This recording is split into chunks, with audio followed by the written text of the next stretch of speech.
आज का वीडियो इतना परीक्षा के लिहाज से इतना इम्पोर्टेंट है कि आप चैनल को ज़रूर सब्सक्राइब करेंगे, क्योंकि आज हम पढ़ने वाले हैं 1833 का एक्ट। 1833 का एक्ट 1773 जो रेगुलेटिंग एक्ट आया, उसके बाद जो इम्पोर्टेंट एक्ट है वो 1833 का है। इसमें कुछ एक्ट्स हैं जो परीक्षा की दृष्टि से बहुत इम्पोर्टेंट है, जैसे 1858 है, 1909 है, 1919 है और 1935 का एक्ट है। तो उन्हीं में से 1833 का एक एक्ट है जिसके बारे में आज हम वर्णन कर रहे हैं। 1833 एक्ट में क्या हुआ था, कंपनी का जो व्यापार का अधिकार था वो पूर्ण से समाप्त कर दिया गया। अब कंपनी क्या है, उसकी कमर्शियल जो एक्टिविटी है उसको क्या कर दिया गया, बैन लगा दिया गया। अब वो क्या हो गया, अब वो पूर्णतः प्रशासनिक कार्य करती थी, यानी एक कंपनी को एक प्रशासनिक कार्य बना दिया गया। धीरे धीरे कंपनी के सिस्टम को ये ख़त्म करते चले जा रहे थे। दूसरा, इसमें जो बंगाल का जो गवर्नर है और उसको प्रमोट करके, यानी उसको भारत का गवर्नर जनरल कहे जाने लगा, और लॉर्ड विलियम बेंटिक प्रथम भारतीय गवर्नर जनरल थे। और इसमें एक 1813 का जो चार्टर जो अधिनियम आया था, उसमें क्या कहा था, गवर्नर जनरल के जो सदस्य थे, पहले 1773 रेगुलेटरी एक्ट में गवर्नर जनरल और उसकी सहायता के लिए उसकी परिषद में 4 सदस्य थे, जो कि 1813 के जो एक्ट था उसमें एक सदस्य को कम कर दिया गया। अब इसके बाद इसमें पुनः 1833 का जो एक्ट है उसमें एक सदस्य जोड़ दिया गया जो विधि सदस्य था, और इसमें पहली बार विधि आयोग की स्थापना हुई, जिसके अध्यक्ष थे लॉर्ड मैकाले, जिसने आधुनिक भारतीय शिक्षा की नींव रखी।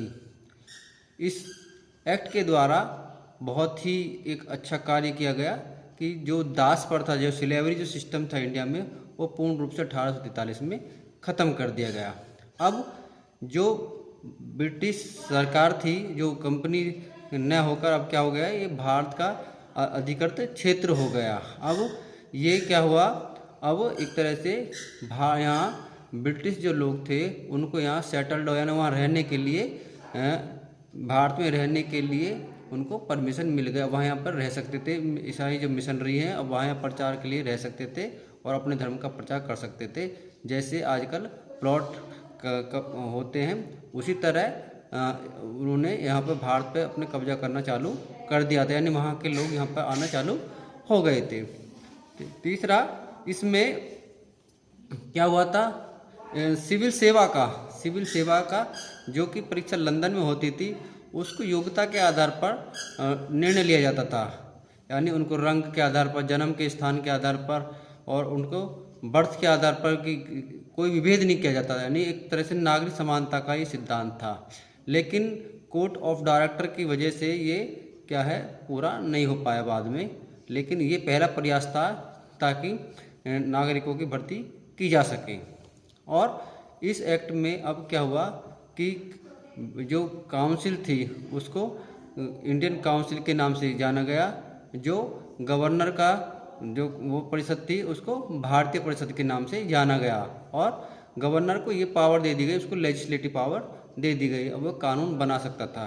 तो ये 1833 का जो एक्ट है वो परीक्षा की दृष्टि से बहुत इम्पोर्टेंट है।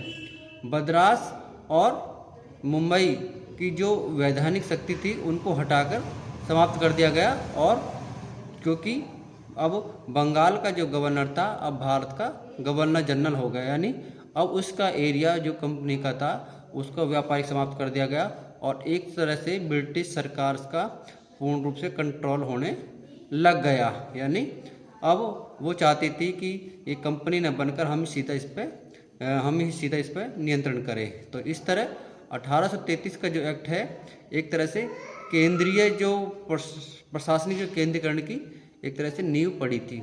तो यह परीक्षा की दृष्टि से बहुत इम्पोर्टेंट है, इसको ज़रूर याद करिएगा।